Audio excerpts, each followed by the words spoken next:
दूसरे विश्व युद्ध में ब्रिटेन की तरफ से मित्र देशों की जासूसी करने वाली नूर इनायत खान को लंदन में उनके पूर्व पारिवारिक घर में स्मारक ब्लू प्लॉक में सम्मानित किया गया है। वे द्वितीय विश्व युद्ध में पहली एशियन सीक्रेट एजेंट थी। यह हर भारतीय के लिए एक अद्भुत पल था, क्योंकि पहली बार ये सम्मान किसी भारतीय को मिला है। नूर का अर्थ होता है उजाला। वो सचमुच उस दौर में जब नाजियों के अत्याचार से आधी दुनिया सहमी हुई थी, नूर एक नए प्रकाश के तौर पर सामने आई थी।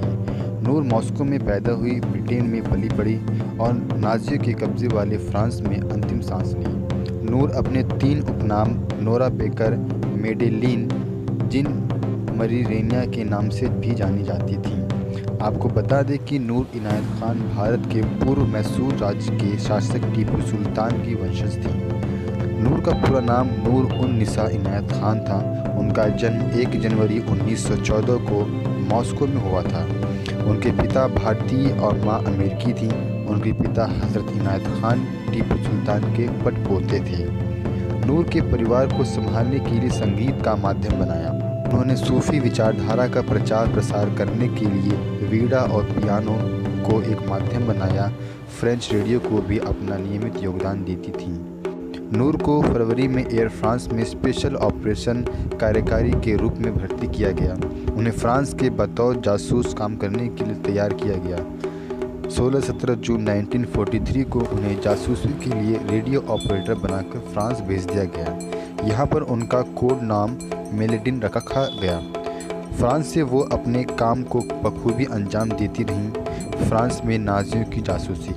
फ्रांस में वो फ्रांसिस सुत्तिल के नेतृत्व में एक नर्स के रूप में शामिल हो गए। द्वितीय विश्व युद्ध के दौरान नूर विंस्टन चर्चिल के विश्वसनीय लोगों में से एक थी। नूर के 3 महीने से भी अधिक समय तक फ्रांस में जासूसी की और कई गोपनीय सूचनाएं मित्र देशों को मुहैया करवाईं। 13 अक्टूबर 1943 को उन्हें पेरिस में जासूसी करने के आरोप में गिरफ्तार कर लिया गया। गेस्टापो के पूर्व अधिकारी हैंस किफर ने उनसे जानकारी हासिल करने के लिए हर संभव कोशिश की, लेकिन विफल रहा। उन्हें तरह तरह की यातनाएं दी गईं। 27 नवंबर 1943 को नूर को पेरिस से जर्मनी के फार्जिल जेल भेज दिया गया। इस दौरान उन्हें यातनाएं देकर पूछताछ करने का दौर लगातार जारी रहा, लेकिन जर्मन अधिकारी को हर बार निराशा ही हाथ लगी। अंत तक नूर की असलियत नहीं जान सके नाज़ी। 13 सितंबर 1944 की सुबह सिर में गोली मारने का आदेश सुनाया गया। नूर से अंतिम बार गुप्त सूचनाओं का ब्यौरा मांगा गया। मना करने पर उनके सिर में गोली मार दी गई।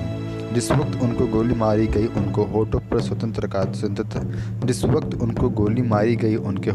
स्वतंत्रता का शब्द था। उसके बाद सभी को दफना दिया गया।